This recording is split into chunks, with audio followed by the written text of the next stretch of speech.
स्वस्ति श्री गणेशाय नमः।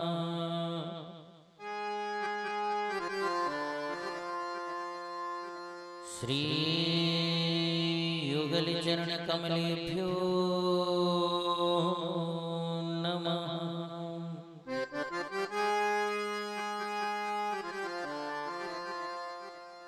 श्री गुरु चरण कमलेभ्यो नमः।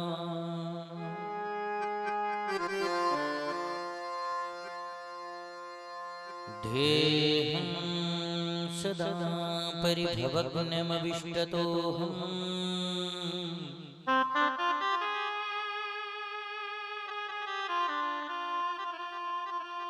तीर्थास्पदं शिवविरञ्चनुतं शरण्यम् भृत्यार्तिहं प्रणतपालभवावधिपूतम्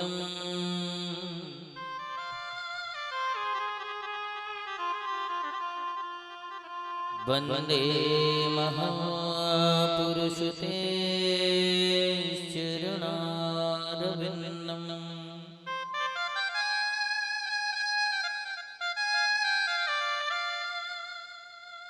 नारायणं नमस्कृत्य नरं चैव नरोत्तमम्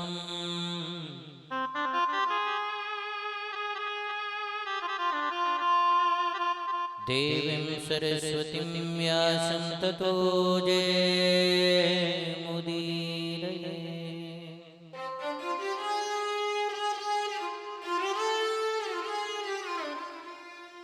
ध्याये नित्यं महेशं रजतगिरिनिभं चारुचन्द्रावतंसम्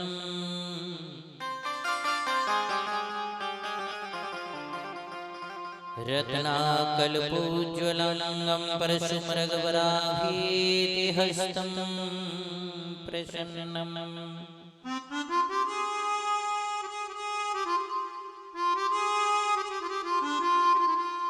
पद्मासीनं समन्तातस्तुतममरगणे व्याघ्रकृत्यं वसानम्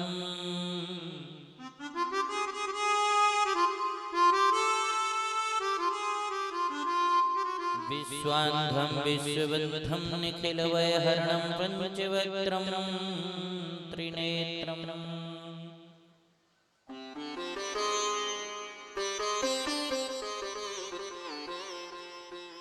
भवानी शंकरो वन्दे श्रद्धा विश्वासरूपिणो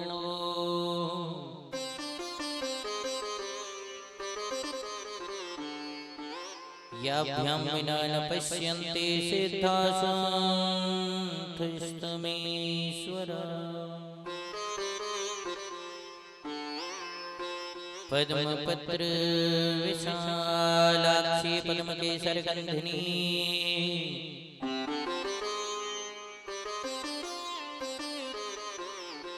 नित्ये पद्मालये देवी सा मम पातु सरस्वती।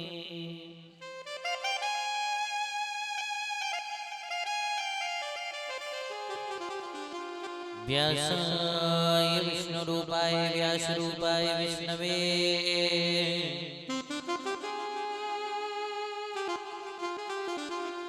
नमो वै ब्रह्मनिधये वासिष्ठाय नमो नमः।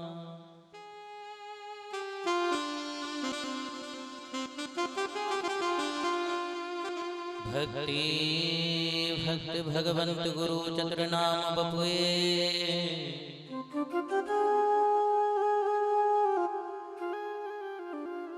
इनके पगबंधन गहो नाशत वेगनानेक।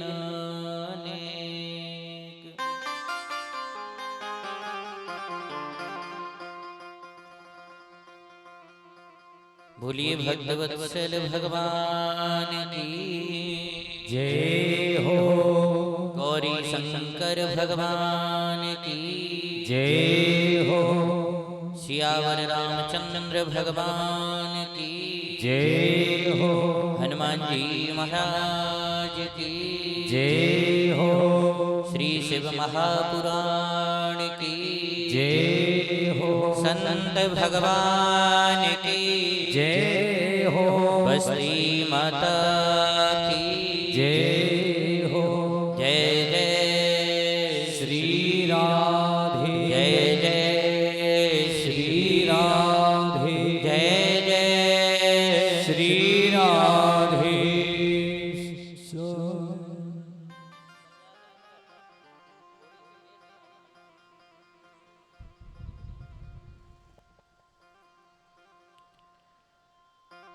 अकारण करणावरणाय भक्तवांछू कल्पतरू अखिल ब्रह्मांड नायक बागंबरधारी मेरे प्रभु भोलेनाथ की पावन वांगमयी प्रतिमूर्ति श्री शिव महापुराण जिस पावन स्थली पर विराजमान है, ऐसी दिव्य भूमि को प्रणाम करता हूँ। तदुपरांत यहाँ उपस्थित सभी विद्वत जनों को, विप्र ब्राह्मणों को प्रणाम करने के पश्चात शक्ति स्वरूपा माता बहन देव स्वरूप भाई बंधु आप सभी को प्रणाम करता हूँ। आप सभी मेरा प्रणाम स्वीकार करें। एक बार बड़े प्यार से कहिए हर हर महादेव। आइए द्वितीय दिवस की दिव्य कथा में प्रवेश करते हैं। उससे पहले हम और आप सभी मिलकर के कुछ क्षण भगवान नाम संकीर्तन करते हैं।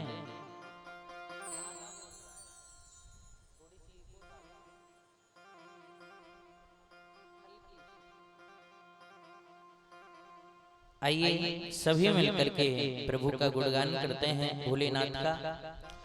अपने मन को, अपनी वाणी को, अपने हृदय को पवित्र बनाते हुए प्रभु की पावन कथा में प्रवेश करेंगे। हरे हरे महादेव शंभो काशी विश्वनाथी गंगे ओ हरे हरे महादेव शंभो काशी विश्वनाथ गंगे हरे हरे महादेव शंभो काशी विश्वनाथ गंगे हरे हरे महादेव शंभो काशी विश्वनाथ गंगे हरे हरे महादेव शंभो काशी विश्वनाथ गंगे काशी विश्वनाथ गंगे काशी अमरनाथ गंगे ओ काशी विश्वनाथ गंगे काशी अमरनाथ गंगे काशी विश्वनाथ गंगे काशी अमरनाथ गंगे ओ काशी विश्वनाथ गंगे काशी अमरनाथ गंगे ओ हरे हरे ओ हरे हरे जय हो। ओ हरे हरे महादेव शंभो काशी विश्वनाथ गंगे हरे हरे महादेव शंभो काशी विश्वनाथ गंगे ऐसे नहीं, दोनों हाथ उठा के हैं? दोनों हाथ उठाइए मस्ती के साथ। हरि बोल। जय हो। प्यारे।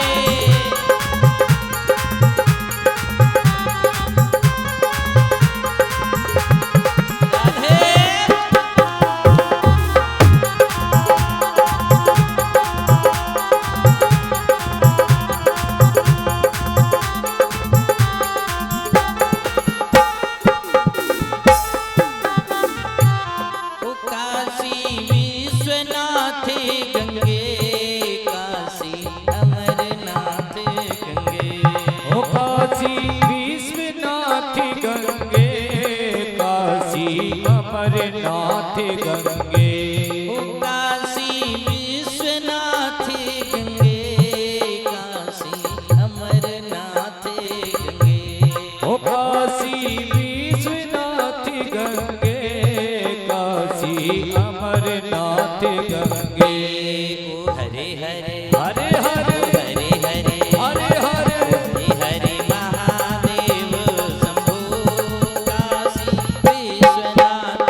भगवान की जय हो, शिव महापुराण की जय हो।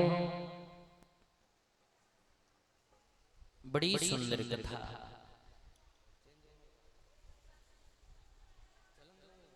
माताएं बातें बिल्कुल बंद कर दें।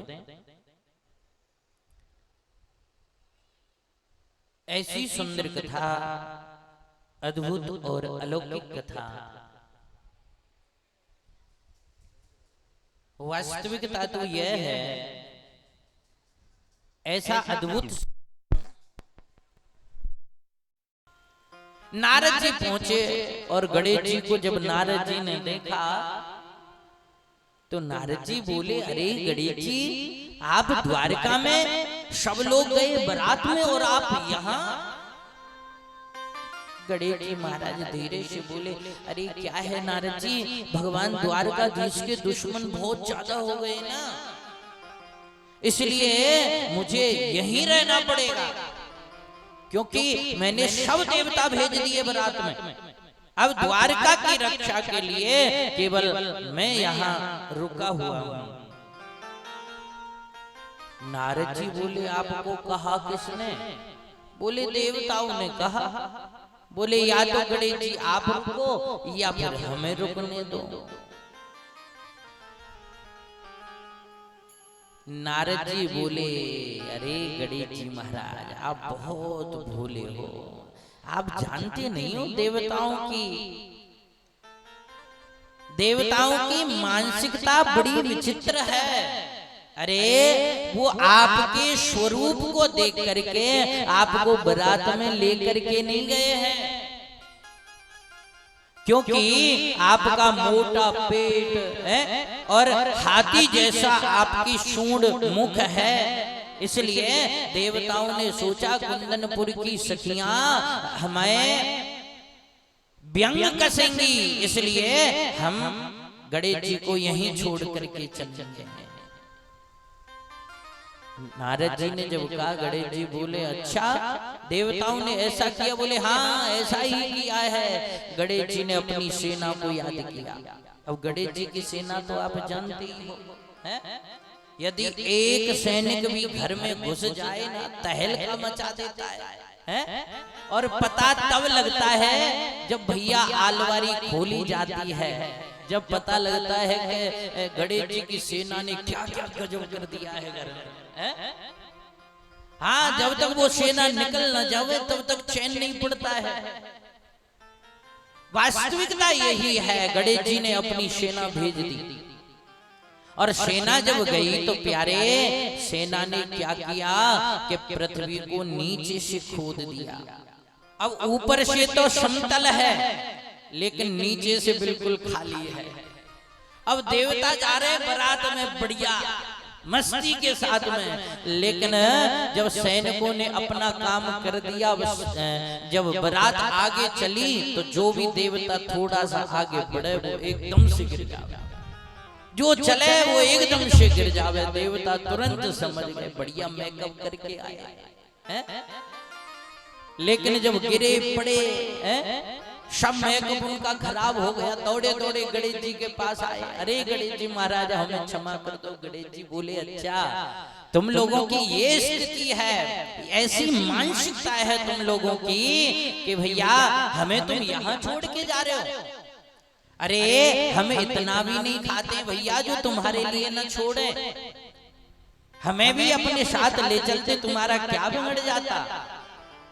सच तो यह है मेरी माताओं, गणेश जी महाराज विघ्न हरता है और विघ्न करता भी है। ऐसे अद्भुत निराले श्री गणेश जी महाराज हैं। थोड़ा सा विघ्न आया लेकिन प्रभु कृपा से, गणेश जी महाराज की कृपा से दूर हुआ। श्री सूत जी महाराज ऋषियों से कहते हैं कि हे ऋषियों, इस दिव्य पावन पुराण की कथा के लिए कौन सा स्थान अति उत्तम है? कल कथा में बताया ना, कौन सा स्थान?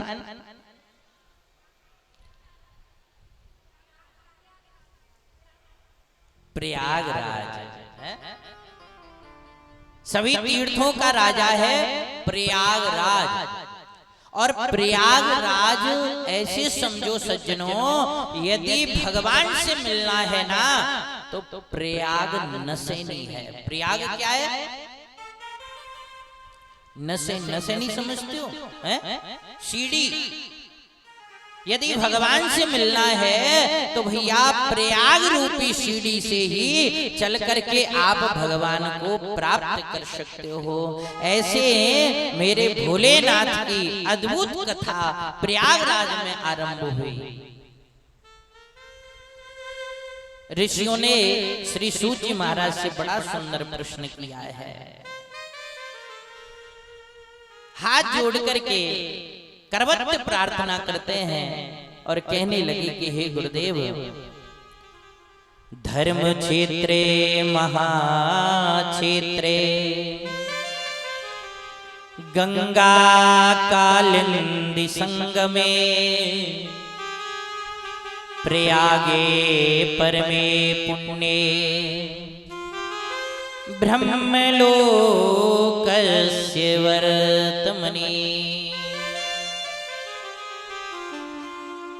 कहने लगे कि यदि कोई अद्भुत क्षेत्र है, अनुपम यदि क्षेत्र है, जहां गंगा और कालिंदी का अद्भुत मिलन है, जहां अद्भुत संगम है, जहां सज्जनों साधारण कहें तो भैया वहां राम भी है, वहां कृष्ण भी है और वहां मेरे भोलेनाथ भी हैं। एक बार प्रेम से कहिए हर हर महादेव। ऐसी संगम की दिव्य पावन भूमि जिसका नाम है प्रयागराज, और प्रयागराज की दिव्य भूमि पर श्री सूत जी महाराज पधारे। और जब सूत जी महाराज आए तो ऋषि प्रश्न करते हैं। ऋषियों ने बड़े सुंदर ढंग से उनका स्वागत किया, उनके चरणों में साष्टांग प्रणाम किया। सूत जी महाराज हाथ जोड़ करके ऋषियों से कहने लगे कि हे ऋषियों, आप मुझे प्रणाम कर रहे हो, इतना आदर और सम्मान दे रहे हो, आखिर तुम चाहते क्या हो? यहां सूत जी महाराज कहने लगे कि हे रोमहर्षण, बड़ी दिव्य और अद्भुत कृपा आज भोलेनाथ की हुई है, जो आप ऐसी दिव्य कथा हमें श्रवण कराने की तैयारी कर रहे हो। हे प्रभु, कृपा करके आप उस त्रिकालदर्शी, उस परमेश्वर, उस शंकर भगवान की दिव्य कथा हमें श्रवण कराएं। क्यों? क्योंकि भैया ये कल का कलुषित प्राणी जो है, ये ऐसा हो गया है कि इसको पराई निंदा अति प्रिय लगती है। इस कल के प्राणी को पराई निंदा अति प्रिय लगती है। ये अनैतिकता ज्यादा करने लग गया है, व्यभिचार करने लग गया है, अनाचार करने लग गया है, अधर्म करने लग गया है, ये अनीति करने लग गया है। ऋषियों ने कहा कि हे प्रभु, सच कहूं तो सब लोग अपने अपने धर्म और अपने अपने कर्म से वंचित होते चले जा रहे हैं। मानो कलयुग बैठा मार कुंडली जाऊं तो मैं कहां जाऊं, अब हर घर में रावण बैठा, इतने राम कहां से?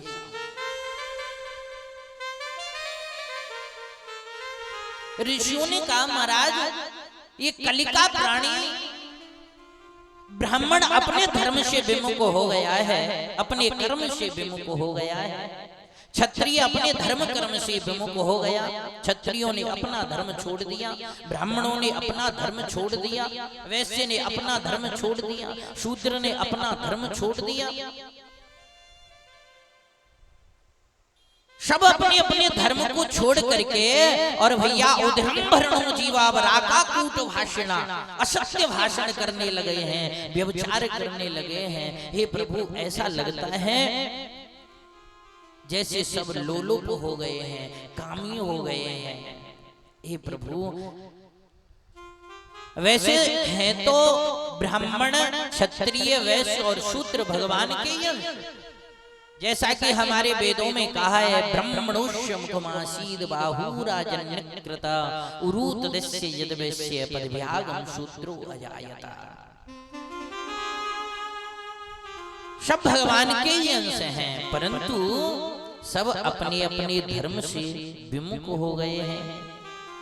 जैसे मानस में तुलसीदास बाबा बड़ी प्यारी रचना करते हैं,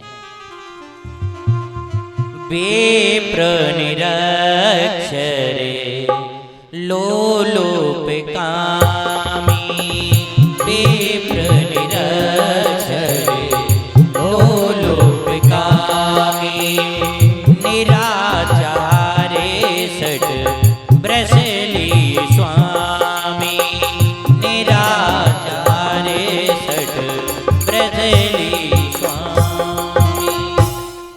बोले सब काम में रत हो गए हैं, अपने धर्म को छोड़ दिया। ब्राह्मण का कर्म है धर्म का उपदेश देना, धर्मोपदेश ग्रहण करना, शास्त्रों को पढ़ना और शास्त्रोपदेश करना, ये ब्राह्मण का कर्म है। और क्षत्रिय का कर्म है धर्म की रक्षा करना। जैसे ऐसा मान लीजिए प्यारे, ब्राह्मण, क्षत्रिय, वैश्य और शूद्र कहीं और नहीं है। सच बता, मैं अपने शरीर में भी ये चारों व्याप्त हैं। जिस प्रकार से ब्राह्मण के काम को क्षत्रिय नहीं कर सकता है, क्षत्रिय के काम को वैश्य नहीं कर सकता है। क्यों?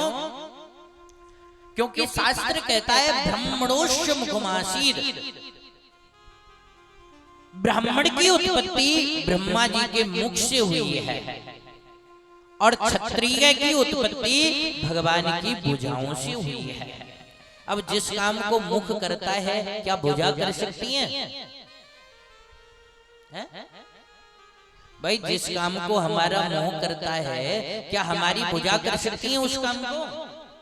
मुख का काम मुख ही करता है, भुजाओं का काम भुजा ही करती हैं, उदर का काम उदर ही करता है, पैरों का काम पैर ही कर सकते हैं, पैरों का काम मुख नहीं कर सकता। शास्त्र भी हमें यही उपदेश देता है कि सब अपने धर्म और कर्म से विमुख हो गए हैं और सब आडंबर करने लगे हैं। जैसे मानस में बाबा ने कहा है,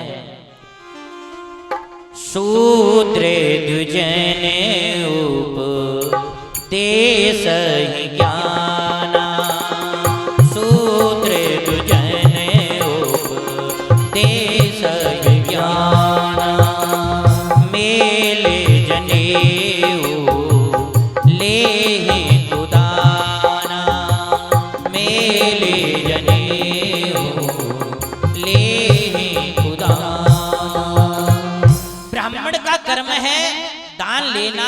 और दान देना, धर्मोपदेश देना और ग्रहण करना, विद्या पढ़ना और विद्या पढ़ाना।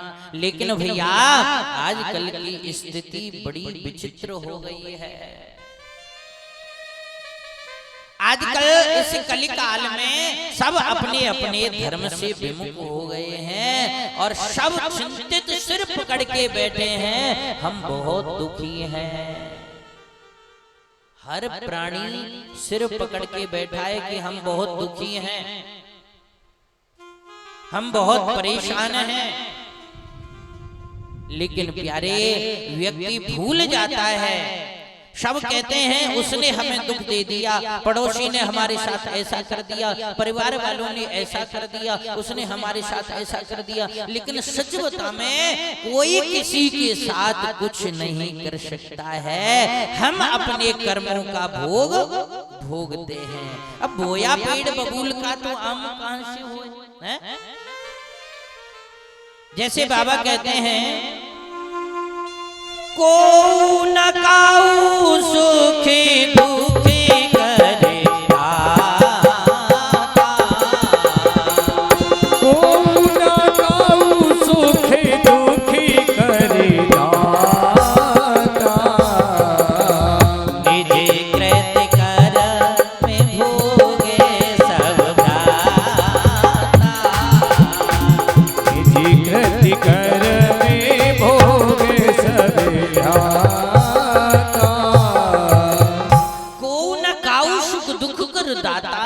और निज कृत कर्म भोग सब भ्राता। भैया जो जैसा कर्म करता है उसको वैसा ही फल मिलता है। सब दुखी हैं, सब कामातुर हो गए, व्यभिचारी हो गए हैं। तब सज्जनों शौनकादिक ऋषि श्री सूत जी महाराज से कहते हैं कि हे प्रभु हर प्राणी परेशान है, ऐसी कोई कथा बताएं, ऐसी कोई दिव्य अद्भुत ज्ञान की गंगा प्रवाहित करें जिससे मानव का कल्याण हो जाए। श्री सूत जी महाराज कहने लगे कि हे ऋषियों, मानव के कल्याण के लिए यदि कोई सहज और सरल साधन है तो एक ही साधन है और वह है श्री शिव महापुराण की कथा। क्योंकि भगवान शंकर से सहज और सरल दूसरा कोई इस जगत में है ही नहीं। और शिव महापुराण की महिमा जितनी कहें जितनी कहें जितनी कहें उतनी ही कम है।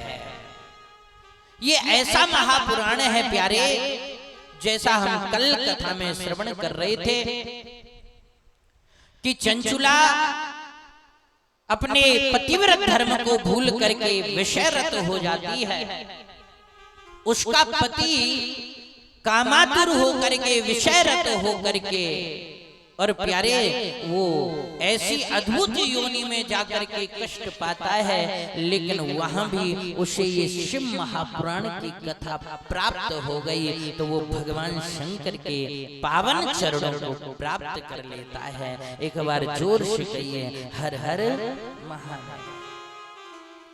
जो भी शिव महापुराण की कथा श्रवण करता है, सच बता में केवल सुनने से ही कल्याण नहीं होता है, यदि इसका वाचन भी करें ना तो भी कल्याण हो जाता है। यदि वाचन और श्रवण न हो तो शिव महापुराण का वाचन भी ना हो पाए, हमसे श्रवण भी ना हो पाए तो भैया ये शिव महापुराण की दिव्य पोथी का सुबह शाम पूजा कर लो, उसी से भगवान भोलेनाथ आपको अपने चरणों में बुला लेते हैं।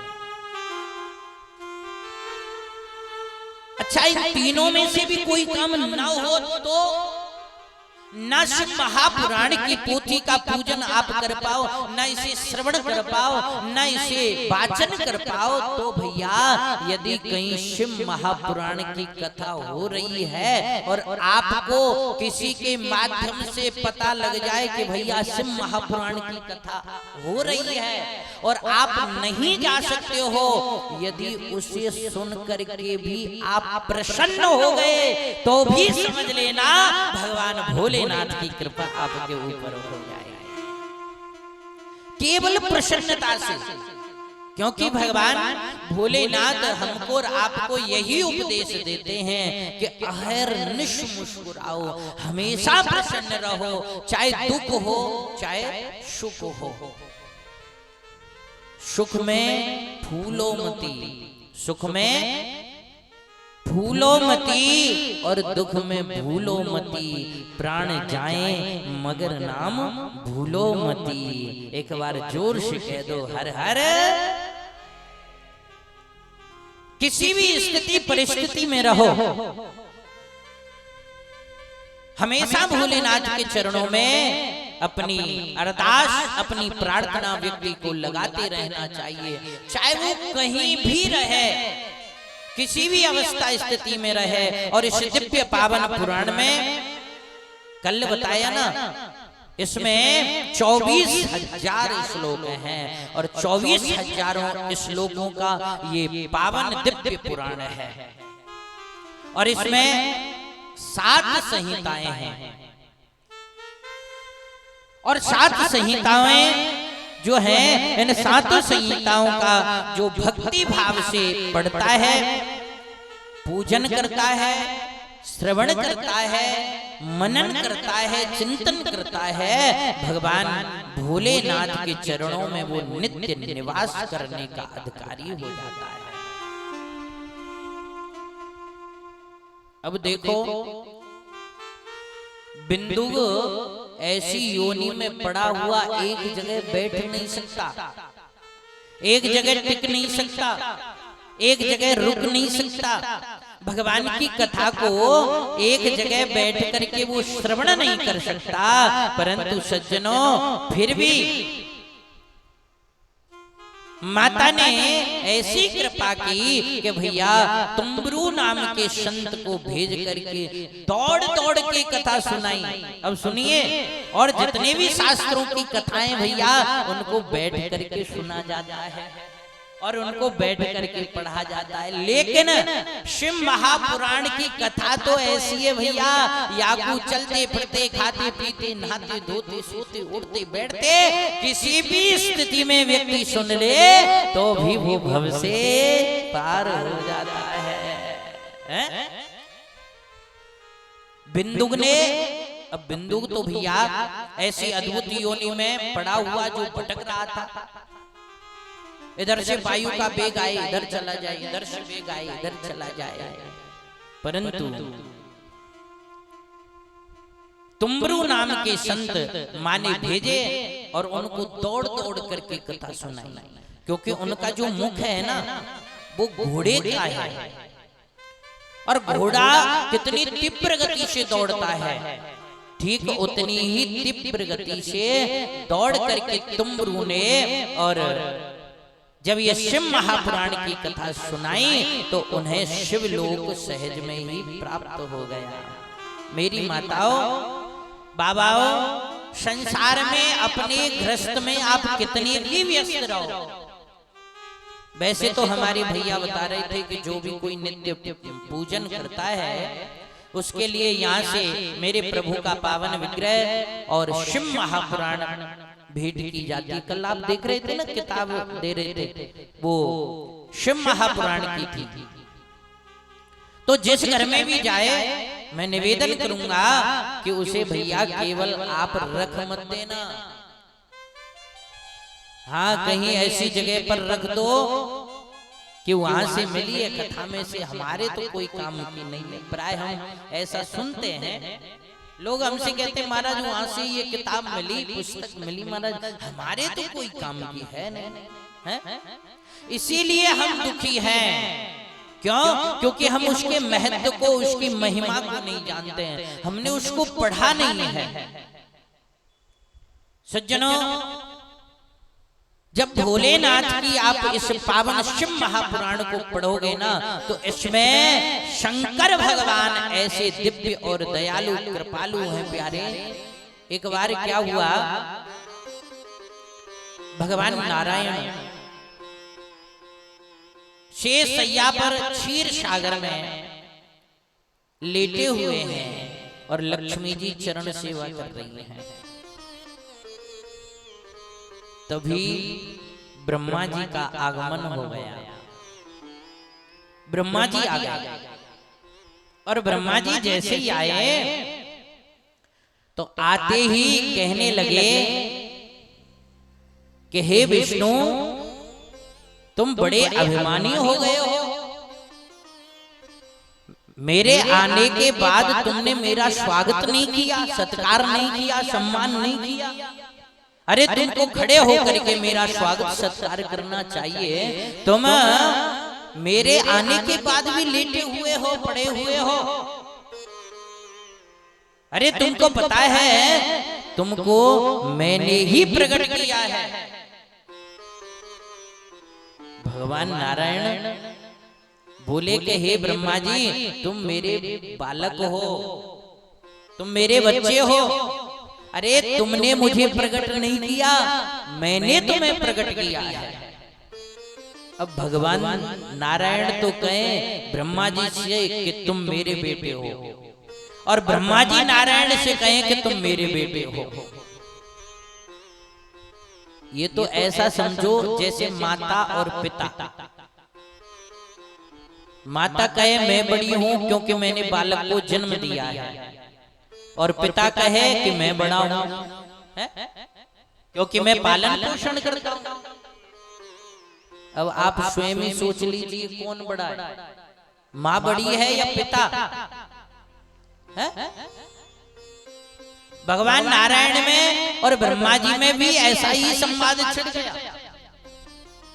ब्रह्मा जी तो कहें कि मैं सृष्टि का रचयिता हूं इसलिए मैं बड़ा हूं, भगवान नारायण कहे मैं पालन करता हूं इसलिए मैं बड़ा हूं। अब दोनों में बहस छिड़ गई। अब ऐसी बहस छिड़ी दोनों में कि भैया अब तो दोनों लड़ाई झगड़े पे उतर आए। भगवान नारायण और ब्रह्मा जी, वो बोले मैं बड़ा हूं, वो बोले मैं बड़ा हूं। अब दोनों क्रोध करने लगे और दोनों में हो गया झगड़ा। इतना भयंकर युद्ध आरंभ हो गया, एक दूसरे पर धनुष और बाण का प्रहार करने लगे, और ऐसे ऐसे अमोघ शस्त्रों का प्रहार करते हैं नारायण ब्रह्मा पर और ब्रह्मा जी भगवान नारायण पर। अब आप देखिए, विचार करिए, कभी घर में भी बहस छिड़ जाती है ना, है? मम्मी तो कहती है मैं बड़ी, पापा क्या मैं बड़ी। और सच बता में भैया, मैंने ही रावण को मारा, मैंने ही रावण को मारा, मैंने ही रावण के कुल का नाश किया है सारा। अगर मैं न होती तो रावण न मरता, अगर मैं न होती तो रावण न मरता, अगर मैं न होती तो रावण न मरता, अगर मैं न होती तो रावण न मरता। अगर मैं नहीं होती ना तो रावण मरता ना। ये मैं ही तो है जो व्यक्ति का पतन करा देती है। मैं कहते हैं अभिमान को, जब अपने अंदर अभिमान हो जाए तो समझ लेना चाहिए कि अब हमारा पतन होने वाला है, जब मैं जीवन में प्रवेश कर जाए। क्योंकि शास्त्र कहता है जिसने भी अभिमान किया उसका भैया पतन हो गया है, किया है उसका पतन हो गया है। अभिमान जो भी करता है उसका पतन निश्चित है। क्योंकि अंग्रेजी का भी एक बड़ा प्यारा शब्द है, प्राइड गोज बिफोर डिस्ट्रैक्शन, अर्थात जब व्यक्ति के अंदर अभिमान प्रवेश करता है, मैं प्रवेश कर जाती है, तो आगे आगे अभिमान चलता है और पीछे पीछे उसका पतन होता चला जाता है। दोनों के अंदर अभिमान प्रवेश कर गया। नारायण बोले अच्छा मुझे बेटा बोलता है, ब्रह्मा जी बोले अरे नारायण तू मुझे बेटा बोलता है? अरे मैं विधाता हूं। नारायण बोले विधाता है तो क्या हुआ, तुझे जन्म तो मैंने ही दिया है? मेरी नाभि से ही तो तुम प्रकट हुए हो। ब्रह्मा जी को बड़ा क्रोध आया, दोनों में युद्ध आरंभ हो गया। परस्पर इतना भयंकर युद्ध दोनों में छिड़ गया प्यारे, कि ब्रह्मा जी ने नारायण को मारने के लिए और भैया माहेश्वर अस्त्र का प्रहार कर दिया। अब जब माहेश्वर अस्त्र जब छोड़ा गया तो इधर विष्णु ने पाशुपत अस्त्र का प्रहार कर दिया। अब तो वो अस्त्र दोनों में जब आकर के टकराए आमने सामने, अच्छा दोनों ही भोलेनाथ के शस्त्र हैं, अस्त्र हैं। अब दोनों जब टकराए तो एक विशाल ज्वलन पैदा हो गई, सब देवता घबरा गए, त्राही त्राही माम होने लग गया। अब सब चिंतित होकर के भगवान को पुकारने लगे, हे प्रभु अब लगता है प्रलय ही हो जाए। सब देवता जब चिंतित होने लगे तो सज्जनों इतना विनाशकारी युद्ध हो गया है नारायण में और ब्रह्मा में। कभी कभी हो जाता है ना मम्मी पापा है? पालन करता में और भैया रचयिता में, दोनों में युद्ध आरंभ हो गया। इनमें कौन बड़ा है कौन छोटा है ये निर्णय करना बड़ा संभव है, क्योंकि ये दोनों ही एक दूसरे के पूरक हैं। जिस प्रकार से भैया कर्म के बिना धर्म नहीं हो सकता है, और धर्म ऐसा है भैया, धर्म तो अपंग है, धर्म अपंग है, धर्म स्वयं नहीं चल सकता है, धर्म को हमें चलाना पड़ता है। जैसे आप सबने सहयोग करके ऐसे ही दिव्य श्री शिव महापुराण की कथा यहाँ कराई, ये धर्म आपने चलाया है। और भैया जिन्होंने सहयोग दिया, जिन्होंने परिश्रम किया, जिन्होंने मेहनत की इस यज्ञ को कराने में, केवल वो तो धन्य हो ही रहे हैं। लेकिन भैया जिन्होंने कोई परिश्रम नहीं किया, केवल उनको पता चल गया कि शिव महापुराण की कथा हो रही है और वो दौड़े दौड़े मंडप में आकर के दिव्य इस रस का पान कर रहे हैं। अरे भैया सच बता में बड़े भागी होते हैं वो लोग जो ऐसे रस को पीने के लिए निमंत्रण की प्रतीक्षा नहीं करते हैं। उन्हें पता लग जाता है कि भैया इस अमृत रस का वर्षण हो रहा है, तो वो दौड़ करके पहुंच जाते हैं। और कुछ लोग ऐसे हैं कथा सुनते सुनते भी बोर हो जाते हैं, कुछ ऐसे भी हैं जिन्होंने कभी कथा को सुना ही नहीं। और यदि उनसे कहते हैं कि चलो भाई कथा सुन लो, अरे क्या करना है कथा सुन करके, हैं? और कुछ लोग तो कहते हैं कथा तो सुनेंगे पर भगवान जब बुलाएंगे ना तब सुनेंगे भैया, हैं? अब भगवान तुमको फोन लगाएगा, बेटा आजा, हैं? सच बता में मिलवे को सब कछु मिले और मिलन हार जो होए। शास्त्रों ने वैसे भाग्य की निंदा की है, फिर भी शास्त्र कहते हैं, संत लोग कहते हैं कि यदि व्यक्ति भाग्य के भरोसे रहता है तो उसे सब कुछ मिल सकता है। गारंटी नहीं है लेकिन मिल सकता है। भाग्य के भरोसे रहने पर उसे सब कुछ मिल सकता है। मिलवे को सब कछु मिले और मिलन हार जो होए, शिव कथा दुर्लभ जानिए, जो मिलत मिलत ही खो।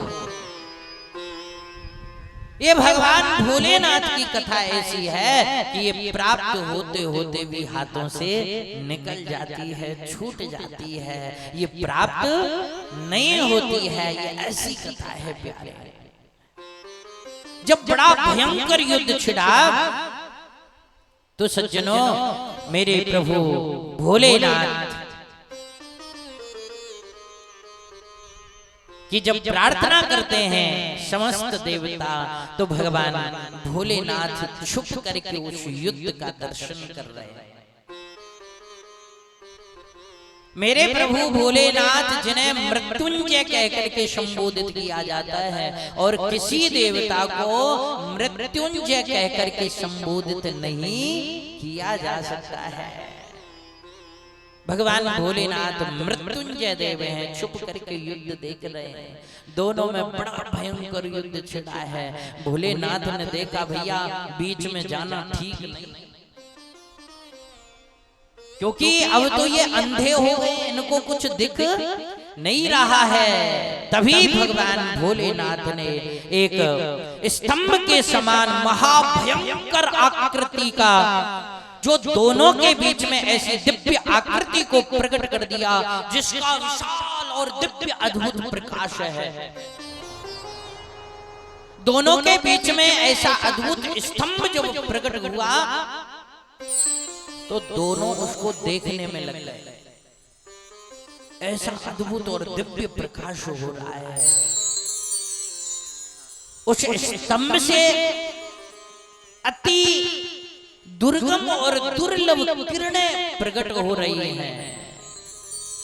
दोनों देवता देख रहे हैं उस स्तंभ को, लेकिन न तो ब्रह्मा कुछ बोल रहे हैं, न विष्णु कुछ बोल रहे हैं। और ब्रह्मा विष्णु उस अलौकिक स्तंभ को देख करके आश्चर्यचकित हो गए हैं कि ये हम दोनों के बीच में आखिर आया तो आया कहां से। दोनों कहने लगे, भगवान नारायण ब्रह्मा जी से बोले, हे ब्रह्मा जी, क्या इसे आपने प्रकट किया है? बोले नहीं। आपने किया है? बोले नहीं। बोले फिर ये आया कहां से? और इसका तो कहीं आदि अंत भी नहीं दिख रहा है। इतनी देर में दोनों देवता जैसे ही हाथ जोड़ते हैं उस स्तंभ को, तुरंत मेरे भोलेनाथ प्रकट हो जाते हैं। बोलिए शंकर भगवान की जय हो। जैसे भोले बाबा प्रकट हुए,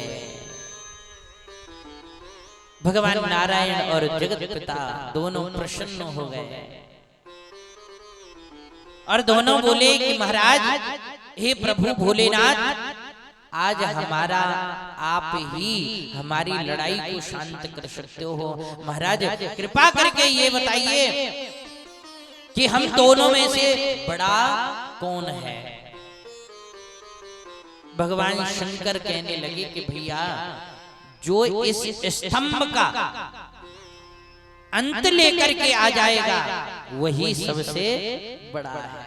अब भोले बाबा तो ऐसे हैं प्यारे हैं। मध्य में स्तंभ प्रकट कर दिया और कहा कि भैया, जो इस स्तंभ का अंत लेकर के आ जाएगा वही सबसे बड़ा कहलाएगा। ब्रह्मा जी बोले, इसका अंत अभी लेकर के आ जाते हैं। बोले ठीक है, तो जाओ। अब ब्रह्मा जी उस स्तंभ का आखिरी छोर देखने के लिए चले। बोले मैं तो ऊपर जाऊंगा, ऊपर देखूंगा ये कहां तक गया है। भगवान नारायण बोले तो ठीक है, हम नीचे जाएंगे पाताल की तरफ। इधर ब्रह्मा जी आकाश की तरफ चले हैं और विष्णु भगवान पाताल की तरफ चले हैं। एक बार कहिए हर हर हर हर, और थोड़ा धीरे बोलो, हर हर।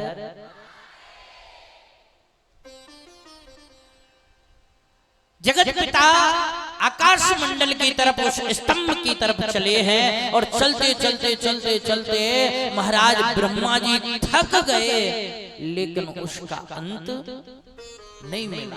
ब्रह्मा जी सोचने लगे शायद विष्णु को अंत मिल गया होगा, कहीं ऐसा ना हो विष्णु मुझसे बड़ा हो जाए। इसलिए जब भैया ब्रह्मा जी जब वापस लौट रहे थे कि इसका अंत कहीं नहीं मिल रहा है, तो जब वापस नीचे की तरफ आ रहे थे तो एक पुष्प उन्हें प्राप्त हो जाता है। एक पुष्प केतकी का पुष्प प्राप्त हो गया, जो उस स्तंभ से च्युत हो गया था, जो वो स्तंभ से नीचे गिर गया था। ब्रह्मा जी स्तंभ से कहने लगे, ब्रह्मा जी उस केतकी के पुष्प से कहने लगे कि तुम मेरा थोड़ा साथ दे दो। पुष्प बोला क्या? बोले देखो, आज मेरी प्रभुता, मेरी महिमा नष्ट होने वाली है, इसलिए मुझे आपका साथ चाहिए। आज मेरी प्रभुता संकट में है, इसलिए आज मेरा थोड़ा सा साथ दे दो। बोले क्या? ब्रह्मा जी बोले मेरी खातिर आप एक छोटी सी झूठ बोल दो। केतकी ने कहा आप कैसी बात करते हो, झूठ? मैं झूठ नहीं बोलूंगा। उन्होंने कहा कि आपको ज्यादा कुछ नहीं बोलना है, बस थोड़ी सी झूठ बोलनी है। आप तो केवल ये कह देना कि ब्रह्मा जी ने इस स्तंभ का अंत मेरे सामने देखा है, बस और कुछ नहीं है। और तुम जानते हो कि जब भैया किसी की प्रभुता पर यदि संकट आ रहा है, यदि आपके झूठ बोलने से किसी की प्रभुता बच रही है, किसी की पद प्रतिष्ठा यदि बच रही है, तो झूठ बोल देना चाहिए, उसका पाप नहीं लगता है। ये पता है, शास्त्र कहते हैं कि 6 जगह झूठ बोलने से पाप नहीं लगता। जब राजा बलि अपने गुरु के पास जाता है, शुक्राचार्य जी के पास में, जब राजा बलि के द्वार पर वामन भगवान पहुंचते हैं भिक्षा लेने के लिए,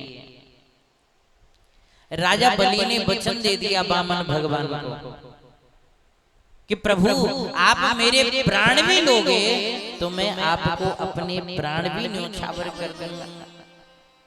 तब राजा बलि अपने गुरु के पास जाता है और गुरु से कहता है कि गुरुदेव एक छोटा सा संत द्वार पे आया है और उसे कुछ मांगना नहीं आता, केवल 3 पग भूमि उसने मांगी है।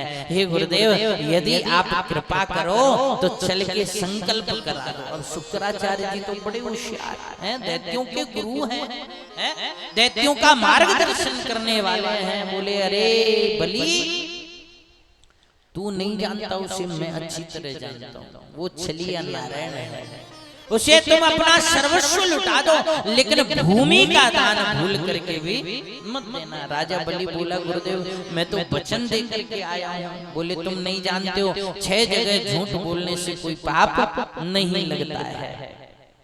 शास्त्र कहता है स्त्रीषु नरम विभाय च व्रत्यर्थे प्राण संकटे गो ब्राह्मणार्थे हिंसायां नानृतं स्याजुगोप्सितम्।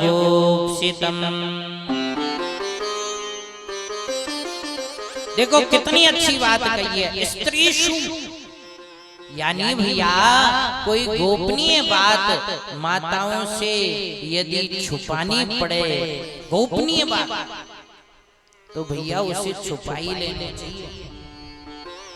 क्योंकि गोपनीय बात यदि माताओं के पास पहुंच जाए ना तो फिर उनको चैन नहीं पड़े जब तक 2-4 जगह वह न कहे। इसीलिए तो बाबा लोग भाई लोग गोपनीय बात बताते नहीं है। और यदि गलती से कोई बात बता और बात बता करके ये कह दिया ना इसे किसी को मत बताना, तब समझ लेना और ज्यादा खतरा मोल ले लिया है। फिर तो जब तक 10-5 जगह न कह दे में ना तब तक उनको चैन ही ना पड़े। कहने लगे कि माताओं से यदि कोई बात गोपनीय छुपानी पड़े तो छुपा लेना चाहिए, पाप नहीं लगता। और दूसरी कहने लगे नर्म विवाह, यदि किसी का विवाह नहीं हो रहा है और आपके झूठ बोलने से यदि किसी का गृहस्थ बस रहा है तो झूठ बोल देना चाहिए, उसका भी कोई पाप नहीं लगता है। और तीसरा प्राण संकटे, यदि किसी के प्राण संकट में हैं और आपके झूठ बोलने से यदि किसी के प्राण बच रहे हैं तो झूठ बोल देना चाहिए, उसका भी पाप नहीं लगता है। और गौ और ब्राह्मणों के हित के लिए, गौ और ब्राह्मणों के रक्षा के लिए, धर्म की रक्षा के लिए यदि झूठ बोलना पड़े तो झूठ बोल देना चाहिए, उसका भी पाप नहीं लगता है। और यदि कहीं हिंसा हो रही है, यदि आपके झूठ बोलने से किसी की हिंसा होने से बच रही है तो वहां झूठ बोल देना चाहिए, उसका भी पाप नहीं लगता है। और साच्युगुप्सितम, और यदि किसी का साम्राज्य जा रहा हो, यदि किसी का सब कुछ नष्ट हो रहा हो, प्रभुता जा रही हो, जिसकी महिमा जा रही हो, जिसका उच्च पद प्रतिष्ठा पर यदि कोई ठेस आ रही हो, तो भैया यदि किसी के पद प्रतिष्ठा को बचावे के ताई झूठ बोलना पड़े तो झूठ बोल देना चाहिए, उसका भी पाप नहीं लगता है।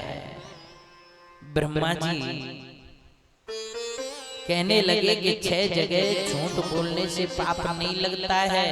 अरे मेरी यहाँ प्रभुता, मेरी महिमा सब कुछ नष्ट हो जाएगी। और देखो यदि मैं बड़ा हो गया, तुम्हारे झूठ बोलने से यदि मुझे उच्च पद मिल गया तो मैं तुम्हें भी एक ऊंचा पद प्रदान कर दूंगा। यदि मैं कोई ऊंचा अधिकारी बन गया तो छोटे मोटे पद तुम्हें भी दे दूंगा, लेकिन तुम मेरी थोड़ी सी सहायता कर दो। अब जब केतकी के भी लोभ आ गया कि भाई यदि ये सबसे बड़े हो गए तो हमें भी कोई ना कोई पद तो मिल ही जाएगा। पाप का बाप कौन है? हमसे पाप कौन कराता है? लोभ। कौन कराता है? लोभ। सूत जी महाराज कहने लगे कि ब्रह्मा जी ने केतकी पुष्प से कहा कि मैं तुम्हें भी कोई पद दे दूंगा, तुम चिंता ना करो, बस मेरी थोड़ी सी सहायता कर दो। तुम्हें कुछ भी नहीं कहना है, तुम्हें तो केवल ये कहना है कि भैया मैंने ब्रह्मा जी को देखा था। ब्रह्मा जी जब इस स्तंभ का अंत देख रहे थे तो मैंने इनको देखा था। बस इतनी सी बात कहनी है तुम्हें। केतकी के लोभ आया, बोले ठीक है भाई, कह दे, क्या फर्क पड़ना है? केतकी को लेकर के ब्रह्मा जी भगवान शंकर के पास में पहुंच गए हैं। और भगवान शंकर के पास जाकर के भैया कहने लगे कि प्रभु मैंने इस स्तंभ का अंत देख लिया है। भगवान शंकर बोले अच्छा देख लिया? बोले हाँ महाराज, मैंने इस स्तंभ का अंत देख लिया है, और यदि आपको विश्वास न हो तो आप इस केतकी के पुष्प से पूछ लीजिए। भगवान शंकर बोले ब्रह्मा जी तुमने इसका अंत देख लिया? बोले हाँ मैंने इसका अंत देख लिया है। अब बताइए मैं सबसे बड़ा हूं या नहीं हूं? अब भगवान शंकर बार बार पूछते हैं अच्छा तुमने अंत देखा है? अब केतकी कंपित हो रहा है कि कहीं बोल ना भूल जाए, नहीं तो हम मारे जाएंगे भैया। अब जब केतकी कंपित होने लगा, जिस प्रकार से चोर जब पुलिस के सामने जाता है ना, तो पुलिस वाले उसकी शक्ल देख करके उनको अनुमान लग जाता है कि चोरी इसी ने की है, क्योंकि उसके शरीर के क्रियाकलापों से उन्हें पता लग जाता है। केतकी भगवान के सामने खड़ा है और कंपित हो रहा है।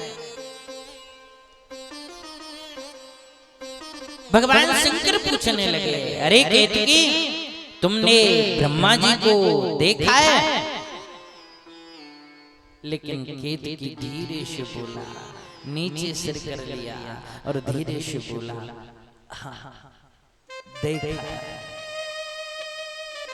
भगवान शंकर बोले झूठ मत बोलना। अब जैसे ही भगवान शंकर ने कहा झूठ मत बोलना, इतनी देर में तो केतकी पृथ्वी पर गिर गया।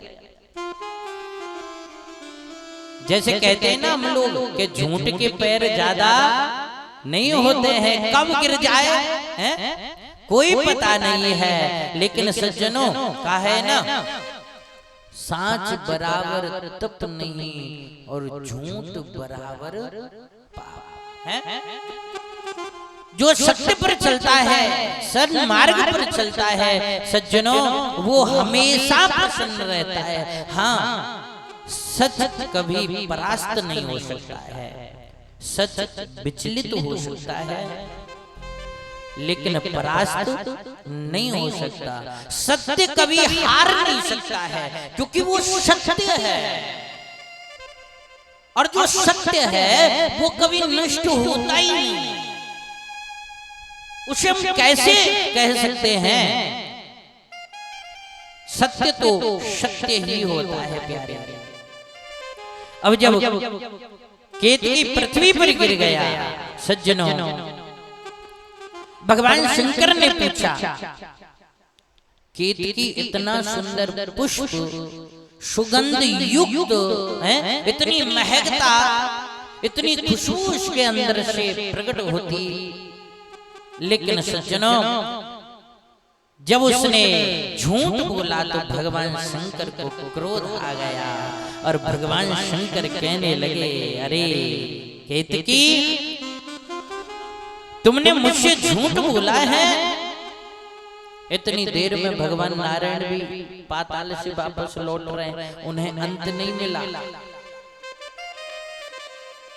जैसे ही भगवान नारायण आए, भोलेनाथ पूछने लगे कि हे नारायण, आपने अंत को देखा है? इस अद्भुत स्तंभ का अंत क्या आपको मिला? नारायण ने सहज में ही मना कर दिया, बोले मुझे इसका अंत नहीं मिला है। लेकिन ब्रह्मा जी ने झूठ बोला, भगवान शंकर को क्रोध आ गया, हे ब्रह्मा जी, तुमने मुझसे झूठ बोला है,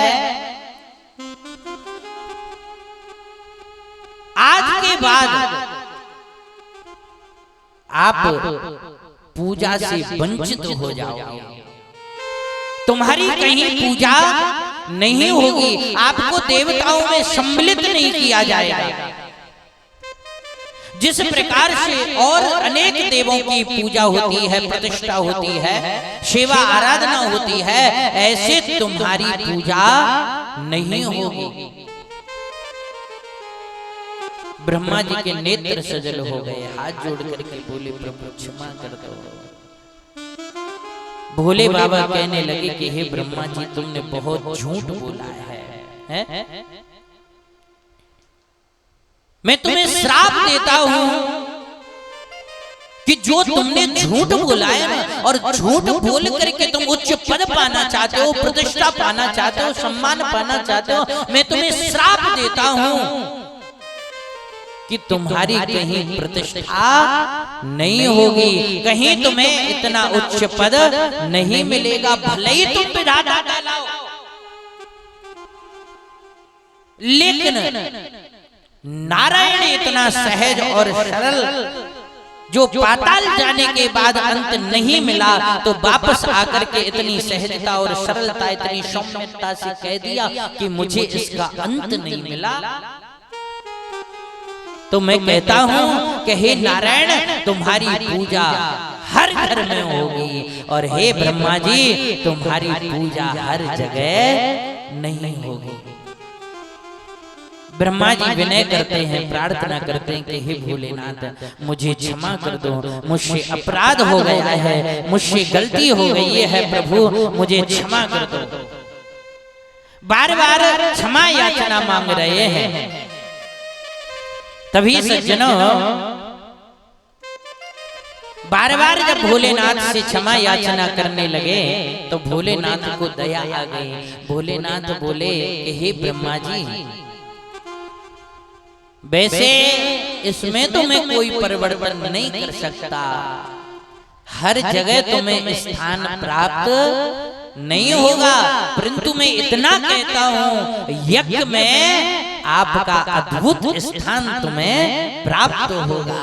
आपके लिए यज्ञ में अलग से स्थान दिया जाएगा। आप यज्ञ के अधिष्ठाता होंगे, यज्ञ के साक्षी होंगे, लेकिन आपको जिस प्रकार से नारायण की पूजा होगी वैसे तुम्हारी पूजा नहीं होगी। क्यों? क्योंकि नारायण सत्य बोलता है, नारायण ने सत्य बोला है और सत्य हमेशा पूजा जाता है, सत्य हमेशा पूजा जाता है। आपको पता है जब शरीर से प्राण निकल जाते हैं और जब उस शरीर को लेकर के हम जाते हैं, जब तक वो शरीर घर में रहता है तब तक हम कुछ नहीं बोलते हैं, और जब उसे लेकर के घर से बाहर निकलते हैं तब क्या बोलते हैं? राम का नाम सत्य है। कोई बुरी बात थोड़ी है, बुरी बात है भाई। यही तो है कि राम का नाम सत्य है, और जो सत्य का अनुसरण करता है, सत्य का चिंतन करता है, सत्य का मनन करता है, सत्य की शरणागति जो ले लेता है उसकी गति हो जाती है, उसकी मुक्ति हो जाती है। केवल यही तो है। अब देखो, यदि यही बात कहीं शादी हो रही वहां पर बोल दी जाए, सिर में एक बाल ना छोड़े वो छोड़ेगा कोई? जबकि बात कितनी अच्छी है कि राम नाम सत्य है। वास्तविक में राम का नाम सत्य है, और सत्य इतना अद्भुत है, इतना अलौकिक है, लेकिन सत्य को स्वीकारना बड़ा कठिन है, सत्य पर चलना बड़ा कठिन है। अब स्वीकारना कठिन है तभी तो कोई सुनना नहीं चाहता। सुनना चाहता है क्या कोई कि राम नाम सत्य है? कोई नहीं सुनना चाहता। अच्छा, घर में नहीं बोलेंगे, घर से जैसे ही बाहर गए तब देखो साहब, हाँ कोई जोर से बोलेगा, कोई धीरे से, सब बोलेंगे भाई भगवान का नाम सत्य है, राम का नाम सत्य है। सत्य की जो शरणागत ले लेता है सज्जनों, भगवान नारायण ने, भोलेनाथ ने और ब्रह्मा जी को श्राप दिया है, और केतकी को भी श्राप दे दिया। बोले तुम असत्य भाषण करने का तुमने साथ दिया है, जो झूठ बोल रहा था उसका तुमने साथ दिया है। इसलिए मेरी माताओं बाबाओं ध्यान रखना, झूठ का कभी साथ भी देना नहीं चाहिए। जब केतकी ने साथ दिया तो भगवान शंकर ने कहा, हे केतकी तुमने झूठ का संग दिया है, इसलिए मैं तुम्हें श्राप देता हूं कि तुम में जो ये सुगंध आ रही है ना, आज से तुम सुगंधहीन हो जाओगे। आज के बाद तुम्हें से सुगंध नहीं आएगी, खुशबू नहीं आएगी, और आज के बाद तुम्हें कोई देवता स्वीकार नहीं करेगा। केतकी रोने लगा, चरण पकड़ लिए, हे प्रभु मुझे क्षमा कर दो, और विनय करने लगा, प्रार्थना करने लगा और कहने लगा। आइए हम और आप सभी कहते हैं, सारे देवों में सबसे निराला मेरा भोला है डमरू वाला। सारे देवों में सबसे निराला मेरा भोला है डमरू वाला। सारे देवों में सबसे निराला मेरा भोला है डमरू वाला। सारे देवों में सबसे निराला मेरा भोला है डमरू वाला।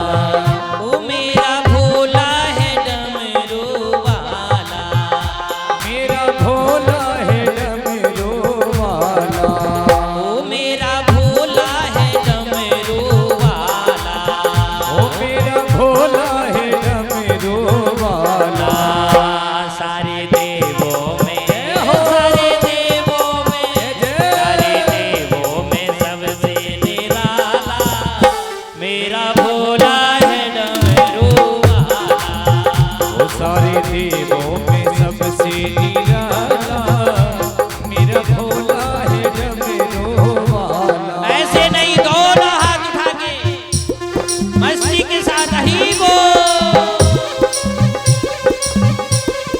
जय हो प्यारे।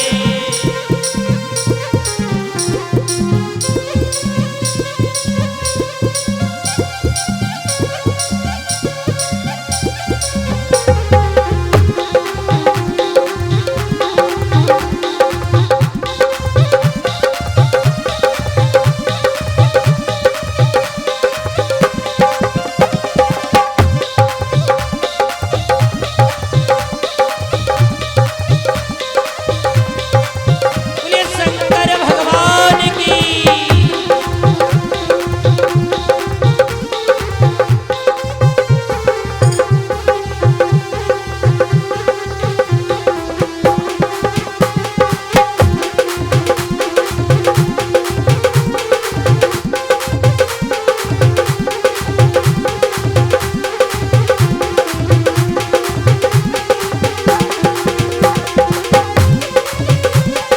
जय हो प्यारे।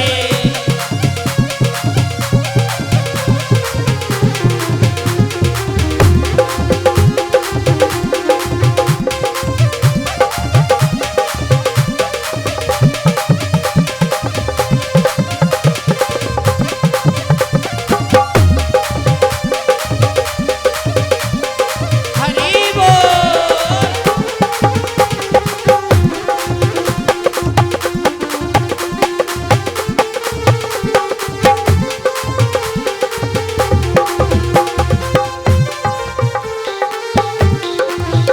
माथे पे है चंदा चमकता, माथे पे है चंदा चमकता, माथे पे है चंदा चमकता, माथे पे है चंदा चमकता।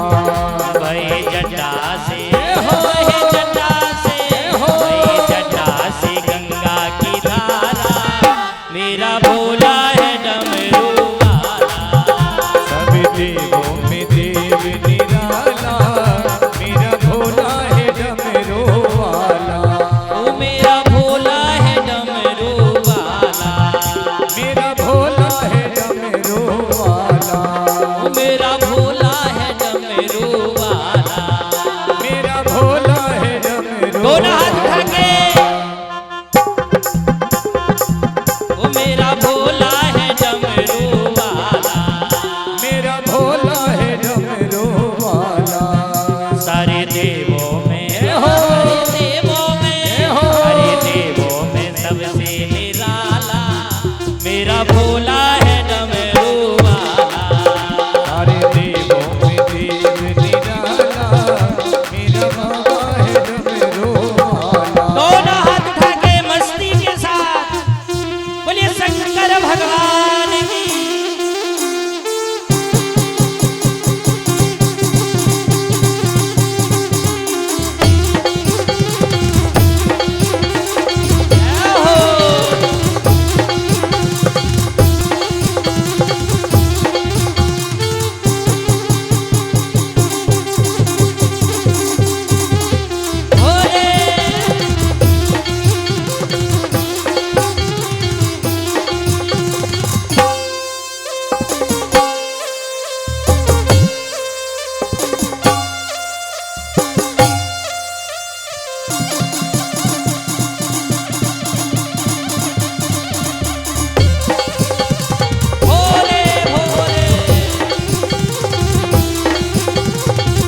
जैसे जैसे डमरू बजता है हमारी विपत्ति, हमारा दुख, हमारा दरिद्र, हमारा संकट भगवान भोलेनाथ हरण कर लेते हैं।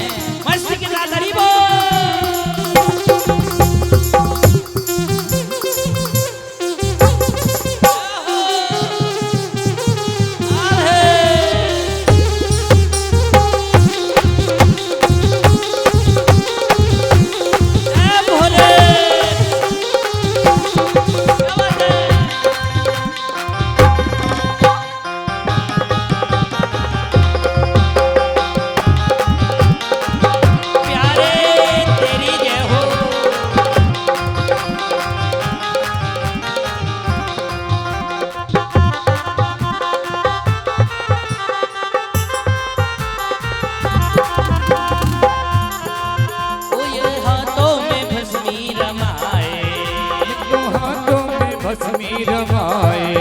जिनके हाथों में भस्मी रमाए, जिनके हाथों में भस्मी रमाए, पहने हैं पहने हैं मगंबर छाला, मेरा भोला है डमरू वाला।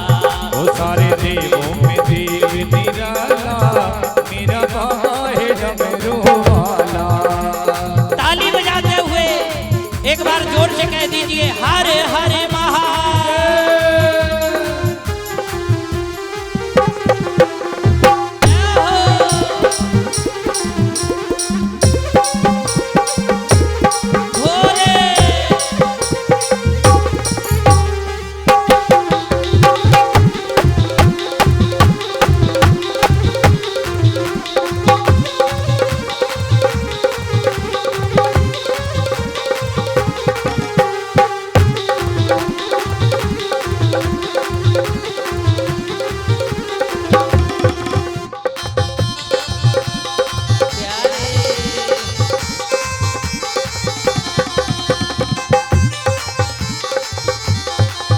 जिनके साथ में गोरा रहती, जिनके साथ में गोरा रहती, जिनके साथ में गोरा रहती, जिनके साथ में गोरा रहती, गोदी में गोदी में है गणपति लाला, मेरा भोला है डमरू वाला। सारे देवों में देव निराला, मेरा भोला है डमरू वाला। मेरा भोला है डमरू वाला, मेरा भोला है डमरू वाला। मेरा भोला है डमरू वाला, मेरा भोला है डमरू वाला।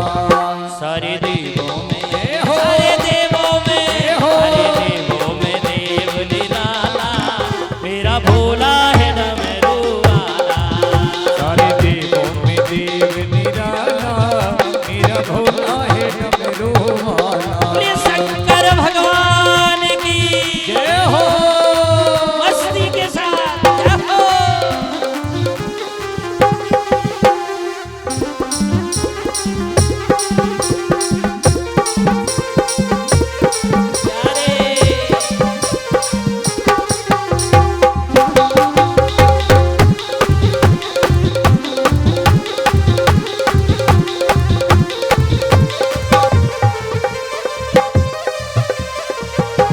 हरि बोल।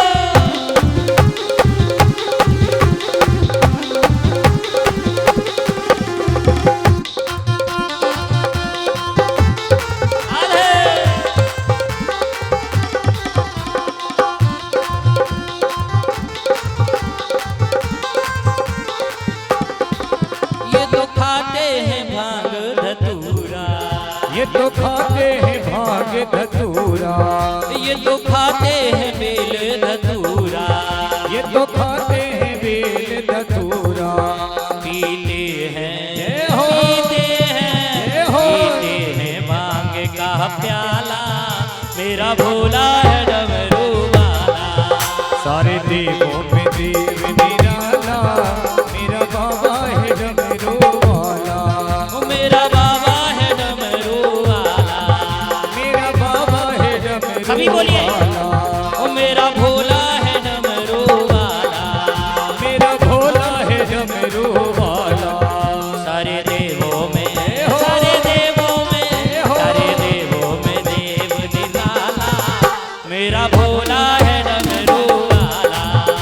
सारे देवों में देव निराला मेरा बाबा है भोला भाला। सारे देवों में देव निराला मेरा भोला है डमरू वाला।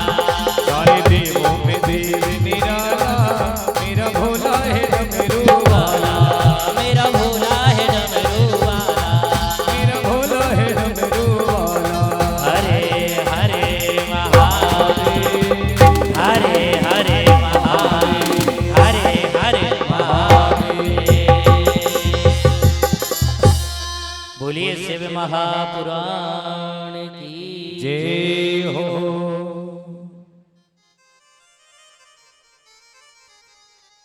देखिए सीता देवी जी जो नीमरणा से आई हुई हैं, उनके परिजन भारत। बोलिए शंकर भगवान की जय हो। बड़ी सुंदर बात। भगवान भोलेनाथ ऐसे स्तंभ से जिनका प्रादुर्भाव हुआ भैया, उन्हीं की पूजा सेवा अर्चना होने लगी। भगवान नारायण और ब्रह्मा जी उस अद्भुत स्तंभ की स्तुति करते हैं, प्रार्थना करते हैं। और जब स्तुति और प्रार्थना करने लगे तो उसी स्तंभ ने सूक्ष्म रूप धारण कर लिया है।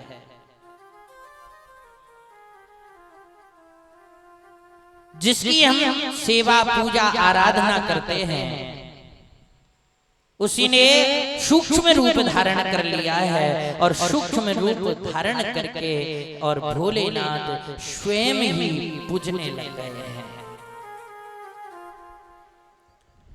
श्री सूची महाराज ऋषियों से कहते हैं कि हे ऋषियों, भगवान भोलेनाथ की सेवा पूजा अर्चना तभी से ही आरंभ हो गई है।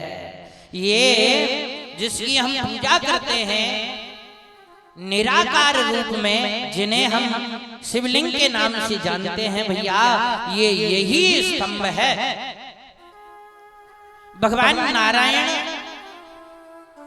और ब्रह्मा में जब युद्ध हुआ तो मध्य से प्रकट हुए भगवान शंकर ने ब्रह्मा को और नारायण को बताया कि भैया तुम दोनों में से कोई बड़ा नहीं है, तुम दोनों को मैंने ही प्रकट किया है।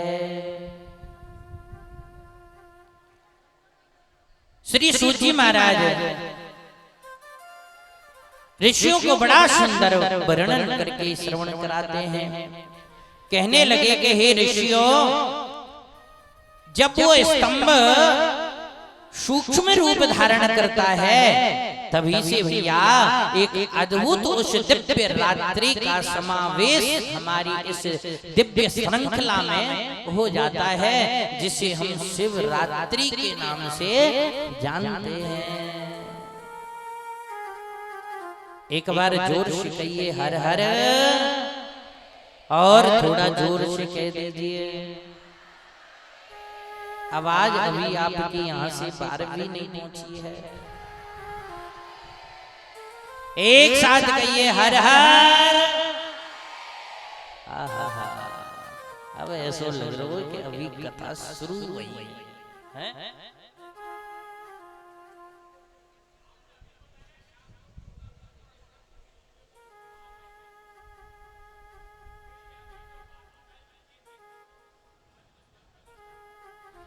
आपको जो भी कहना है, पूरी बात मुझ तक नहीं पहुंच रही है, आप लिख दीजिए। जो भी बात आपकी है लिख दीजिए, आप लिख करके मुझे बता दीजिए।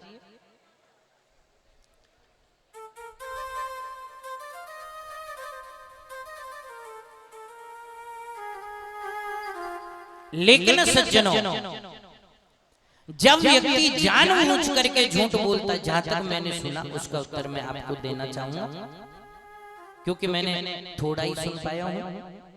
और यदि आप लिख करके मेरे पास भेजोगे तो मैं पूरा प्रयास करूंगा। इतना ज्ञानी तो नहीं हूं, पर फिर भी प्रयास करूंगा।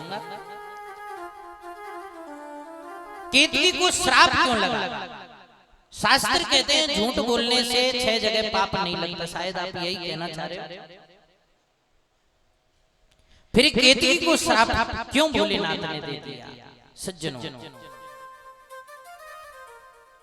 इसलिए दे दिया है भोलेनाथ ने कि हे केतकी, तुमने झूठ जान करके, एक तो हमें पता है कि भाई ये झूठ है तब हम उसका साथ दे रहे हैं, एक हमें पता है कि भाई हमें अपने स्वार्थ के लिए यदि झूठ बोला है। केतकी ने ब्रह्मा के लिए झूठ नहीं बोला, अपने स्वार्थ के लिए झूठ बोला है, और निजी स्वार्थ के लिए झूठ बोला गया भैया वो पाप होता है। इसलिए केतकी को ब्रह्मा जी ने जब कहा ना कि भाई तुम मेरा साथ दे दो, केतकी ने मना कर दिया, मैं झूठ नहीं बोलूंगा। ब्रह्मा जी ने कहा तुमको भी दे देंगे, हैं? एक स्थान तुम्हें भी दे देंगे। यदि हम राजा बन गए, यदि हम प्रधानमंत्री बन गए तो मंत्री तुम्हें बना देंगे, दे देंगे, क्यों चिंता करते हो? अब केतकी के लोग आ गया, उसने तुरंत अपना प्रस्ताव रख दिया। बोले जब निज स्वार्थ जिसमें बसा है और अपने स्वार्थ के लिए भैया यदि झूठ बोलते हो तो पाप लगता है, और इसीलिए भोलेनाथ ने श्राप दे दिया। अब एक बात और सुन लीजिए, इसमें भगवान ने श्राप तो दिया, लेकिन केतकी ने ब्रह्मा जी के कहने पर झूठ बोला। इसलिए भगवान शंकर ने केतकी से कहा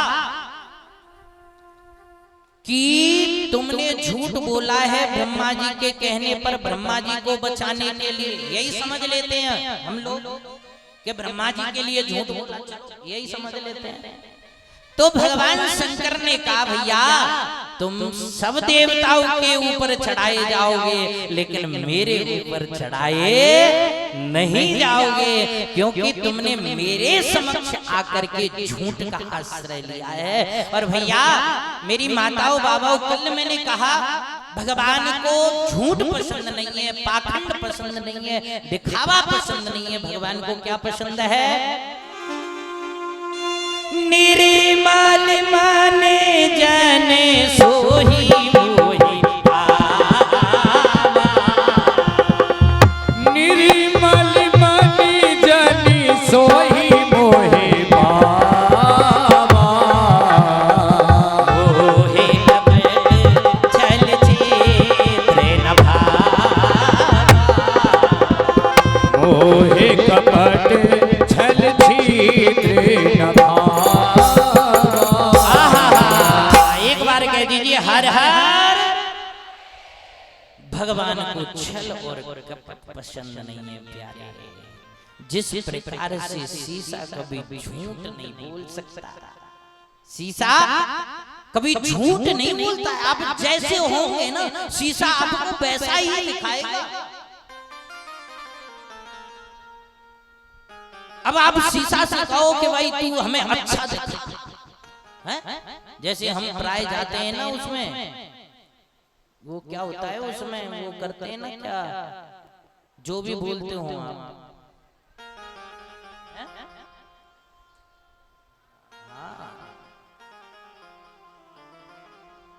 वहां जाकर के कहते हैं कि देखो साहब ऐसा बना दो, है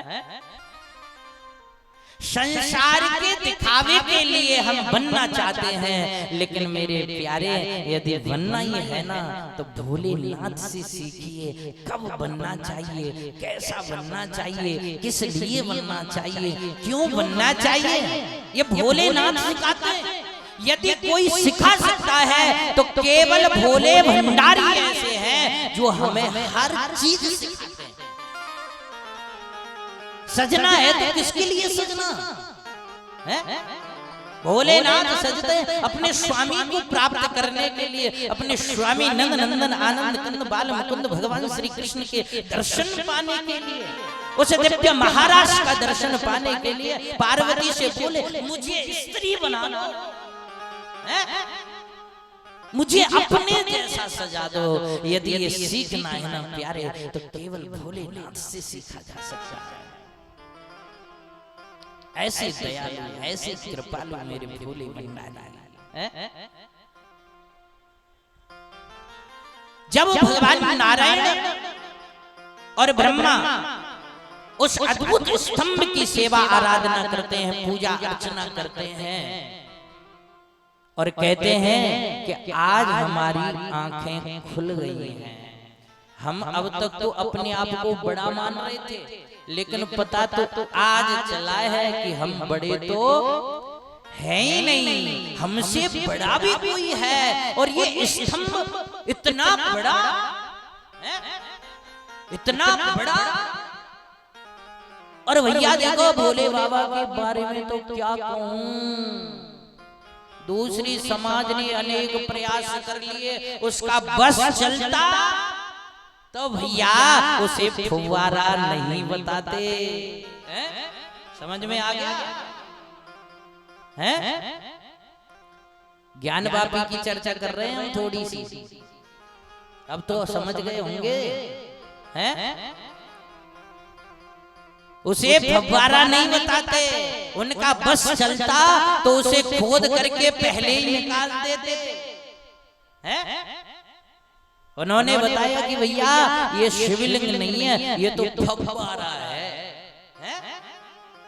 अब उनको क्या पता भैया है? भोलेनाथ तो इतने प्रबल हैं, ऐसे अद्भुत निराले देव हैं, उनका बस नहीं चला तभी तो अब बस कुछ समय में प्रभु कृपा से प्राप्त होने वाले हैं भोले भंडारी। प्रयास जारी है। अभी कल ही हम सुन रहे थे, पूरी प्रक्रिया बहुत तेजी से चल रही है। बहुत जल्दी हमारे नादिया को भोलेनाथ मिलने वाले हैं। हमको और आपको सबको भैया मेरे भोले भंडारी मिलने वाले। और भैया बहरोड़ के वासी तो बड़भागी हैं, इनके भाग्य की तो सराहना जितनी करें उतनो ही कम है भैया। इन्होंने तो पुरुषोत्तम मास में भोले बाबा को पहले ही बुला लिया है, इसलिए एक बार कह दीजिए हर हर। कितना सुंदर भाव। सेवा पूजा अर्चना तब से भोलेनाथ की होने लगी है मेरी माताओं बाबाओं, तब से ही हमने उसे शिवलिंग का नाम प्रदान कर दिया है।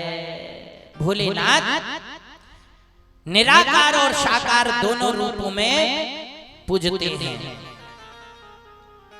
हर देवता दो रूपों में पूजता नहीं है, लीला संपन्न कर सकता है ये बात अलग है, लेकिन वो दोनों रूपों में पूज नहीं सकता। केवल भोलेनाथ ऐसे निराले देव हैं जो साकार में भी पूजते हैं और निराकार में भी पूजते हैं, क्योंकि इस स्तंभ का कोई आकार नहीं है, ये निराकार है। इस स्तंभ का आदि अंत ब्रह्मा और नारायण नहीं जान पाए, तो हम और आप इस स्तंभ का, इस भोले बाबा की लीला को क्या समझ। श्री सूची महाराज ऋषियों से कहते हैं कि हे ऋषियों, उसी समय को हम शिवरात्रि के नाम से जानते हैं और उस दिन शिवरात्रि को माता बहन भाई लोग व्रत भी करते हैं। आप लोग करते हो शिवरात्रि को व्रत? अब सुनिए आप, जिस प्रकार से भगवान कृष्ण कब प्रकट हुए?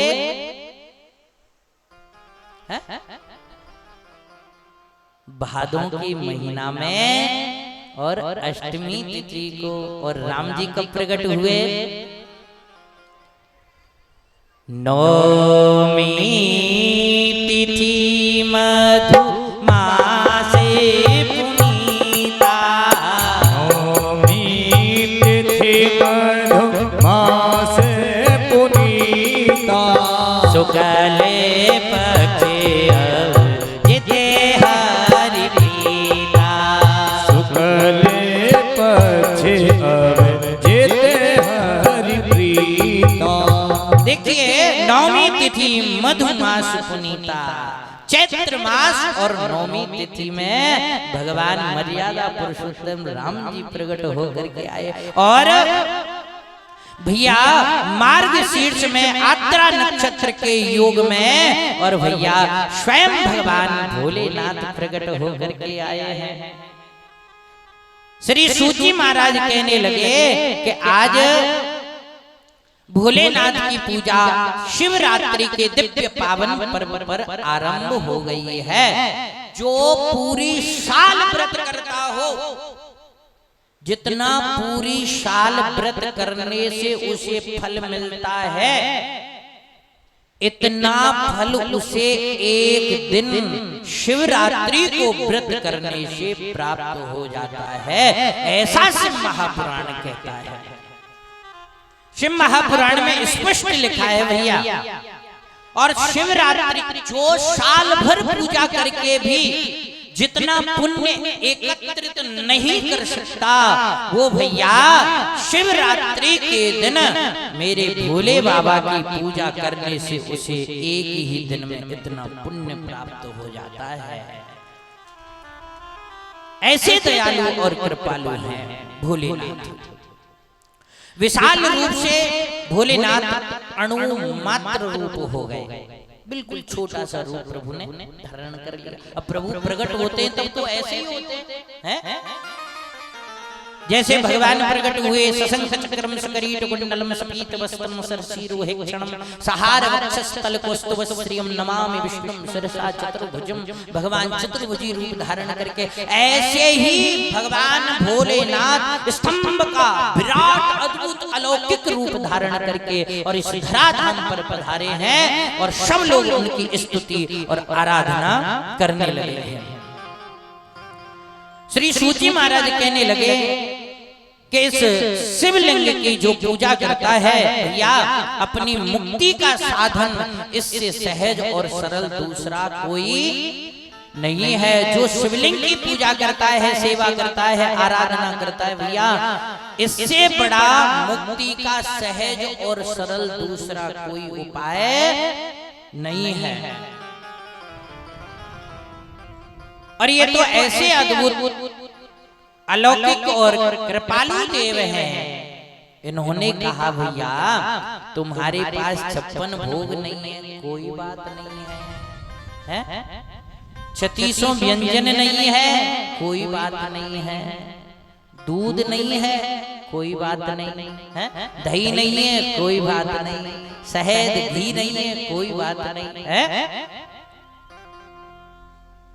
और भैया यदि तुम्हारे पास पैसे भी नहीं है तो भी कोई बात नहीं है, और जितने भी देवता हैं सबके लिए भैया तुम्हें धन की आवश्यकता पड़ेगी है। भगवान कृष्ण की आप पूजा करोगे, राम की पूजा करोगे, किसी भी देवता की पूजा करोगे, आपको धन की आवश्यकता पड़ेगी। लेकिन भैया भोले बाबा की पूजा के लिए आपको धन की आवश्यकता बिल्कुल नहीं पड़ेगी। क्यों? क्योंकि भोले बाबा कहते हैं भैया जो वस्तु किसी देवता के काम की ना हो, जो वस्तु किसी भी देवता के काम की ना हो, जो वस्तु किसी भी मनुष्य के काम की ना हो, जो वस्तु किसी पशु के काम की भी ना हो, जो वस्तु किसी के काम की नहीं है, यदि उसे भी मेरे ऊपर समर्पित कर देगा तो मैं उससे ही प्रसन्न हो जाऊंगा। अब बताओ भगवान भोलेनाथ कैसे हैं? आग धतूरा बेल पत्र केवल पत्र चढ़ाने से ही नाथ प्रसन्न हो जाते हैं। ऐसा कृपालु नाथ। अब देखो पत्र तो सबको ही चाहिए, लेकिन इनको केवल पत्र चढ़ाने से ये प्रसन्न हो जाते हैं। लेकिन उनको तो भैया पत्र में इलायची भी चाहिए है, उनको भैया लौंग भी चाहिए, बढ़िया सुपारी, बढ़िया चकाचक पान लगो भयो भी चाहिए। लेकिन भोलेनाथ केवल पत्र से प्रसन्न हो जाते हैं। और पत्र नहीं, मेरी मैया सच बताऊं आपको, पत्र भी ना मिले कोई बात नहीं। कल बताया ना आपको, बेलपत्र कभी अशुद्ध नहीं होती है। बाबा कहते हैं यदि तुम्हें कुछ नहीं मिल रहा है तो आओ मेरे पास, और मेरे पास जो है उसे ही मुझे समर्पित कर दो, मैं उससे भी प्रसन्न हो जाता हूं। अच्छा, एक बार पता है क्या हुआ? एक चोर चोरी करने गया, अब पहुंच गया भोले बाबा के मंदिर। अब और किसी मंदिर में जावे तो वहां मुकुट मिले, वस्त्र मिले, मणि मिले, माला मिले, कंकण मिले, नूपुर मिले, लेकिन भोले बाबा के मंदिर में तो भैया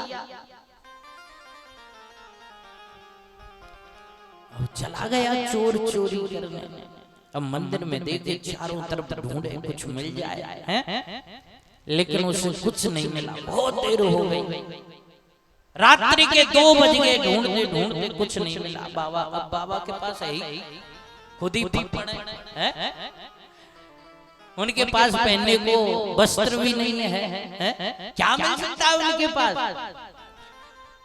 उसने देखा 2 बज गए, कुछ नहीं मिला, तो भोले बाबा के बिल्कुल ऊपर घंटा लटक रहे, जो भक्त आकर के बजाते थे भोले बाबा। उस चोर ने सोचा क्यों ना इसी को मैं उतार लेता हूं, ज्यादा नहीं तो भैया बड़ा है तो 2-4-5 हजार का तो बिक ही जाए। अब सोचने लगा कि भैया मंदिर में कोई ऐसी कोई स्टूल भी नहीं है, कोई कुर्सी भी नहीं है जहां पे चढ़ के उतार ले। चारों तरफ देखा, कुछ उतारने को जब नहीं मिला, ढूंढते ढूंढते समय बहुत ज्यादा निकल गया। उसने सोचा कुछ नहीं मिल रहा है, वो तो सीधे भोले बाबा के ऊपर चढ़ गया। ओहो, और भोले बाबा के ऊपर चढ़ के जैसे ही वाने घंटा को पकड़ा, भोले बाबा तुरंत प्रकट हो गए। अरे मेरे लाडले, मैं तुझसे बहुत प्रसन्न हो गया हूँ। उसने तुरंत नीचे उतरा, हाथ जोड़ के, अरे प्रभु क्षमा कर दो, अरे भैया मैं बहुत खुश हो गया। कोई मेरे ऊपर दूध चढ़ाता है, कोई फल चढ़ाता है, कोई धन चढ़ाता है, कोई भैया आग धतूरा भांग चढ़ाता है, लेकिन तुम जैसा निराला भक्त तो मैंने देखा ही नहीं, जो भैया खुद ही मेरे ऊपर चढ़ गया। मैं तुमसे बहुत ऐसे भोले भंडारी हैं, तभी तो उनका नाम भोले है। क्या नाम है? भोले। एक बार जोर से कहिए भोले, और थोड़ा जोर से। जिनका नाम ही ऐसा है, यथा नाम तथा गुण, जैसा उनका नाम है वैसे ही उनके गुण हैं, और रहते ऐसे हैं जैसे कुछ भी ना हो। कैलाश पर्वत पर फक्कड़ नाम है। एक दिन पार्वती जी बोली भोलेनाथ से, स्वामी आप तो रह लेते हो यहाँ, लेकिन महाराज देखो, मैं जाती हूँ ब्रह्मलोक, लक्ष्मी जी से मिलती हूँ, उनके बढ़िया बढ़िया भवन है, बढ़िया बढ़िया स्थान है, और मैं महाराज देखो ऐसी जगह पे रहती हूँ, क्यों ना एक बढ़िया सा सुंदर सा मकान बनाया जाए। भोलेनाथ बोले, देवी क्या करना है तुम्हें मकान बना करके, अपना तो यही ठीक है। पार्वती जी बोली, स्वामी एक महल तो होना ही चाहिए, सबके पास है। मैं सबके साथ में जाती हूँ तो मुझे बहुत कुछ सुनना पड़ता है। एक मकान तो, एक महल तो होना ही चाहिए, और ऐसा महल होना चाहिए, ऐसा महल होना चाहिए जो किसी के पास नहीं।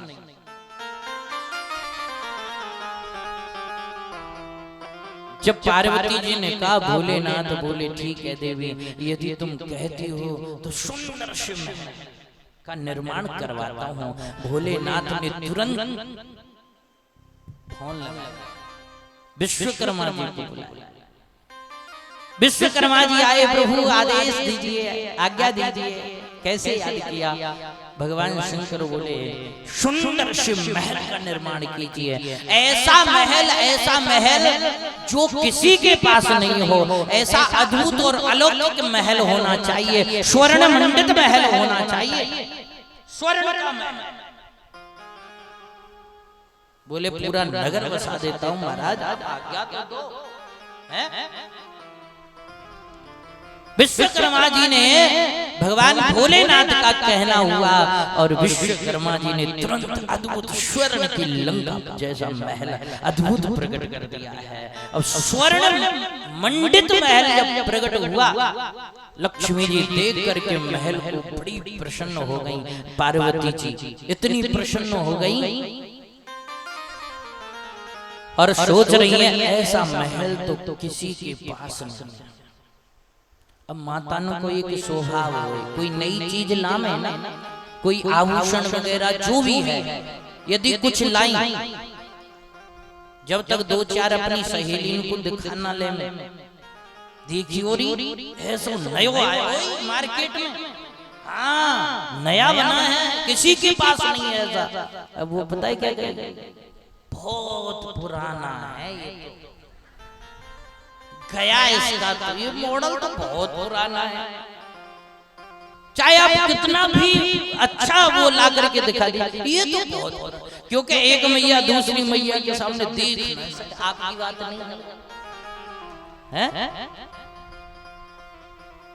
सच कह रहे हैं झूठ? अब पार्वती जी ने इतना स्वर्ण मंडित महल बनवाया, लक्ष्मी जी से बोली बहुत सुंदर महल बनवाया है। लक्ष्मी जी बोली कोई खास नहीं। माता पार्वती भोलेनाथ से बोली कि स्वामी इतना सुंदर महल बनाया है तो फिर गृह प्रवेश भी बढ़िया धूमधाम से होना चाहिए। भोलेनाथ बोले देवी यदि तुम कहती हो तो ठीक है, गृह प्रवेश के लिए ब्राह्मण को आमंत्रित करते हैं। ऐसा ब्राह्मण इतना विद्वान, प्रकांड विद्वान, जो भूत भविष्य वर्तमान तीनों कालों की जानने वाला। और देखो देवी एक विशेषता है, बोले क्या, वो हमारा ही चेला है, इसलिए हम और कहीं ना जाके अपने चेला को ही बुला लेते हैं। पार्वती जी बोली ठीक है जी बुला लो। अब भोलेनाथ ने रावण को बुला लिया। रावण ने गृह प्रवेश कराया बढ़िया सुंदर मंत्रोच्चारण के साथ में। जब गृह प्रवेश हुआ, भोलेनाथ बोले भाई ब्राह्मण देव हम बहुत प्रसन्न हैं, बहुत खुश हैं, तुम्हें दक्षिणा में क्या चाहिए? रावण से जैसे ही कहा दक्षिणा में क्या चाहिए, रावण धीरे से बोला हे प्रभु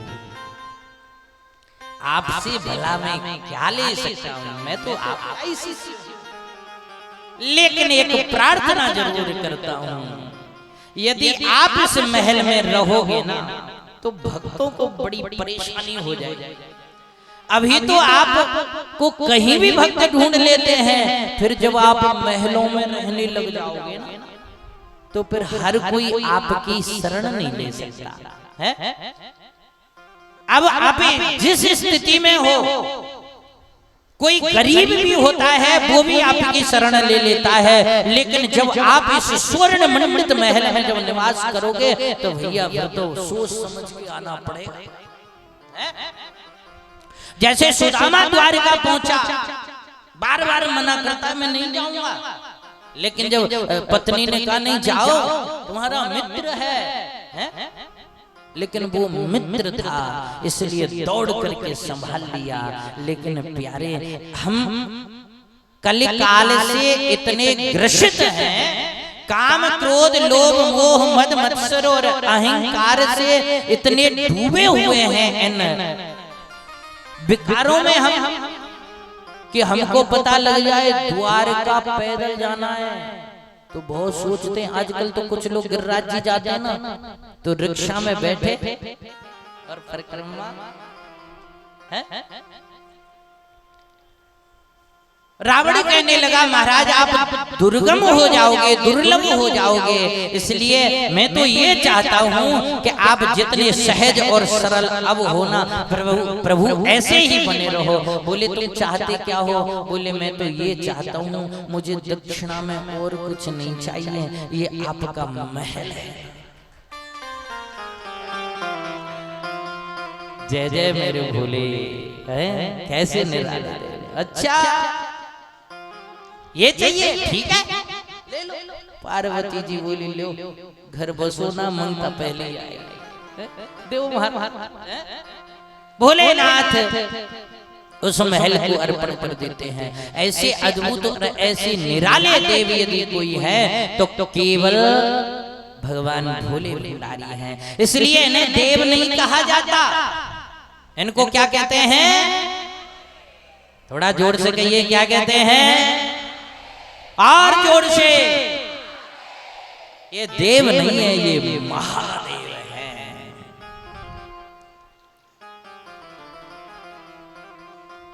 एक बार जोर से कहिए, हर हर हर हर हर हर